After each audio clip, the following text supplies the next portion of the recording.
Wat steelt corona niet van mij? Dat is misschien de betere vraag. Ik ging normaal op roadtrip door Amerika dit jaar. Dat is natuurlijk niet kunnen doorgaan. Ik heb soms het gevoel dat ik mezelf niet meer kan zijn. Dat ik me niet kan uitleven. Niet mijn ding doen, omdat ik een heel jolig persoon ben. Ik ben heel uitgelaten. En dat wordt zo, onderdrukt nu. Ik zou zeggen vrijheid. Als jongere zou ik toch wel zeggen vrijheid. Geld en werk, hè? Feesten. Vriendschap. Liefde. En letterlijk een job. Ik vind wel dat corona heel veel vragen bij mij heeft teweeggebracht. Of dat het effectief ook wel sustainable is, wat ik nu doe. En dat heeft een heel groot stuk van mijn ambitie gestolen, vind ik.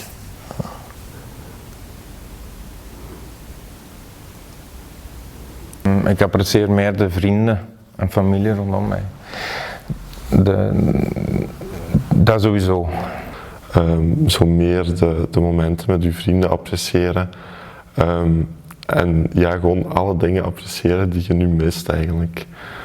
Al is dat gewoon dat uw vrienden zeggen, kom een pint drinken en dat je zegt nee, ik heb geen zin. Ik denk niet dat ik dat nog heel snel ga zeggen na corona. Om dingen niet meer vanzelfsprekend te nemen. Feestjes.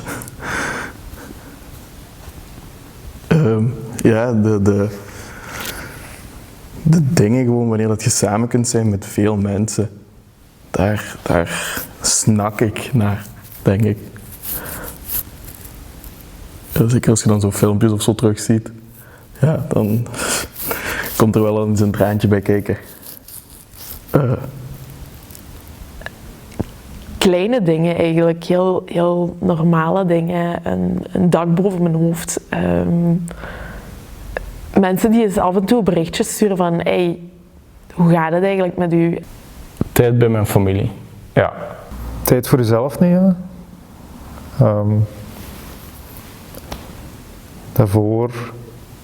Voor corona had ik het gevoel dat ik een heel gejaagd leven had.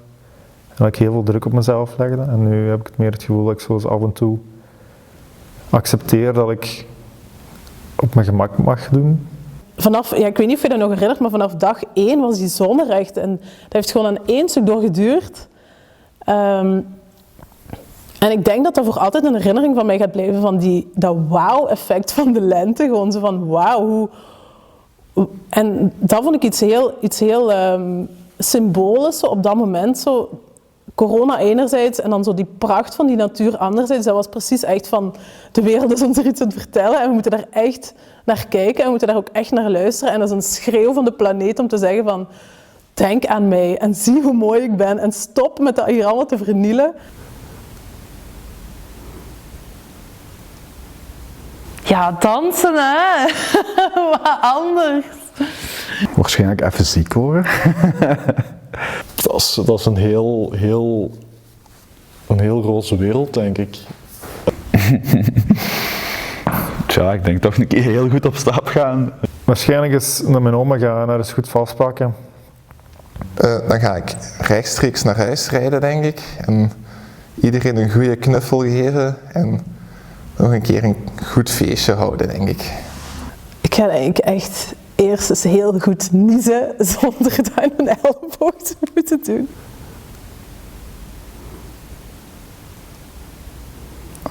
Mijn boodschap aan anderen is, pak de telefoon eens op. Of ga eens langs bij een van je vrienden die je al even niet meer hebt gezien of gehoord. En vraag eens hoe het echt gaat. Het is oké om je niet comfortabel te voelen in de wereld zoals het die nu is.